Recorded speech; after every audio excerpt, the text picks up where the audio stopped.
Kisah ini bercerita tentang seorang pemuda bernama Uwais Al-Qarni yang hidup pada zaman Nabi Muhammad SAW. Nama Al-Qarni yang disematkan padanya memiliki arti yang dalam bahasa Arab, penghuni langit. Melalui kisah ini kita akan mengetahui siapakah sosok Uwais yang namanya sangat terkenal sampai ke langit. Ternyata hal ini terjadi karena ketaatan Uwais kepada ibunya. Uwais adalah seorang pemuda yang berasal dari negeri Yaman. Sejak lahir, ia memiliki penyakit sopak, timbul bercak-bercak putih di seluruh badan. Uwais adalah pemuda yang soleh dan giat bekerja. Sehari-hari ia mengembala domba milik para tetangga untuk memenuhi kebutuhan hidup. Uwais tinggal berdua dengan ibunya yang lumpuh dan buta. Walaupun hidup miskin, Uwais selalu bersyukur dan sangat menyayangi ibunya. Ia selalu berusaha memenuhi segala permintaan sang ibu. Uwais anakku, kemarilah sebentar nak. Baik ibu, apakah ada yang engkau butuhkan? Anakku sayang, mungkin hidup ibu sudah tak akan lama lagi. Ada satu keinginan ibu yang ingin sekali terwujud. Jangan berkata seperti itu ibu. Katakan padaku, apa permintaan ibu itu? Sebelum saat itu tiba, ibu ingin melaksanakan haji. Mendengar perkataan ibunya, Uwais hanya termenung sambil berpikir.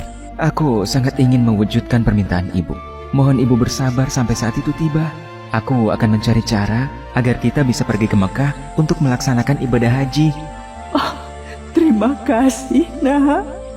Ibu Uwais sangat bahagia dan memeluk Uwais sampai menangis. Ya Allah, bagaimana cara hamba membawa ibu hamba yang lumpuh dan buta untuk pergi ke Mekah? Sedangkan jarak dari Yaman ke Mekah sangat jauh, melewati padang pasir yang tandus. Biasanya orang-orang pergi ke sana menggunakan unta. Seekor domba pun aku tidak punya, apalagi unta. Uwais terus berpikir dan akhirnya menemukan suatu ide. Keesokan harinya, Uwais menemui pemilik domba dan membeli 1 ekor domba untuk dipelihara. Namun uangnya hanya cukup untuk membeli 1 ekor anak domba yang kecil. Setiap hari Uwais menggendong anak domba itu naik turun bukit. Orang-orang yang lewat tertawa melihat tingkah Uwais. Hei, coba lihat Uwais itu. Apa yang dilakukannya dengan anak domba itu? Dasar orang aneh. Uwais gila. Uwais sudah gila. Uwais tidak mendengarkan cemoohan dari orang-orang. Saat ini yang ada di pikirannya adalah ibunya. 8 tahun berlalu. Dan tibalah pada musim haji.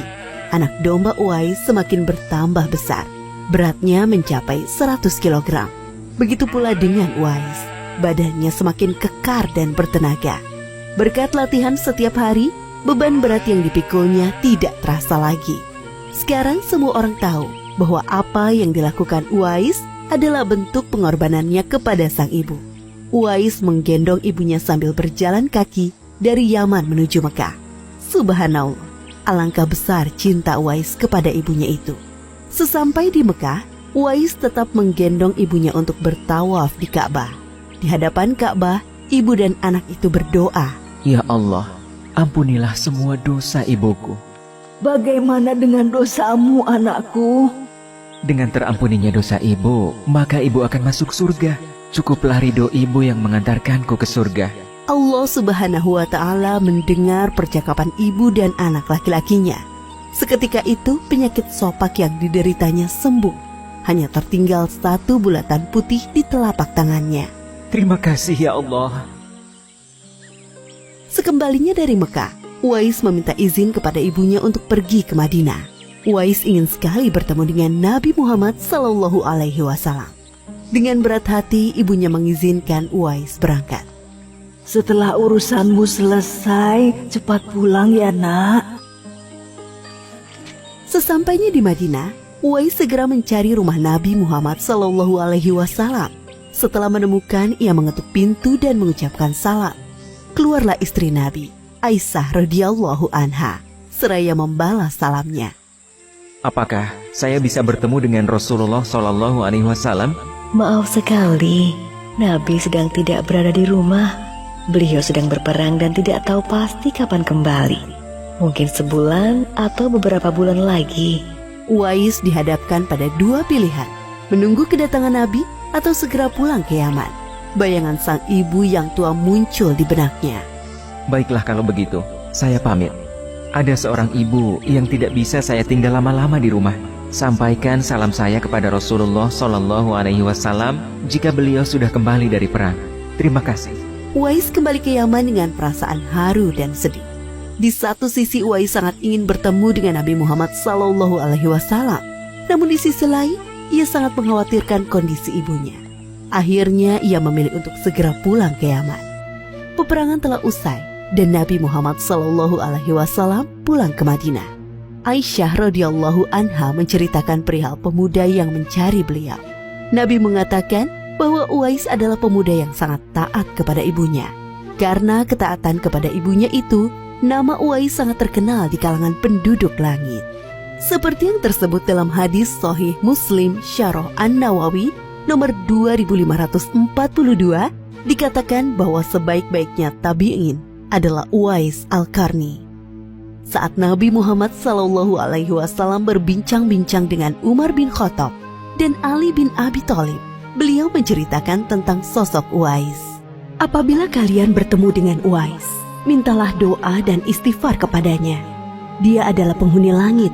Perhatikan di telapak tangannya ada tanda berwarna putih. Dulu sejak lahir ia menderita penyakit sopak. Namun atas kesalehan dan ketaatan kepada ibunya, Allah Subhanahu wa Ta'ala menyembuhkan penyakitnya. Sampai pada akhir kematian Uwais, terjadi hal yang menggemparkan. Banyak sekali orang yang hadir mengurus pemakamannya. Orang-orang itu adalah penduduk langit yang dikirim oleh Allah Subhanahu wa Ta'ala. Subhanallah, Maha Suci Allah, sungguh mulia sosok Uwais ini. Demikianlah kisah Uwais Al-Qarni, pemuda yang namanya terkenal di langit. Karena ketaatan pada ibunya, Allah Subhanahu wa Ta'ala meninggikan derajatnya. Dalam kisah ini dapat kita ambil pelajaran berharga bahwa kita harus berbakti kepada orang tua. Semoga kisah Uwais Al-Qarni ini menjadi pengingat agar kita selalu mendoakan kedua orang tua di setiap waktu dan menambah ketaatan kepada mereka.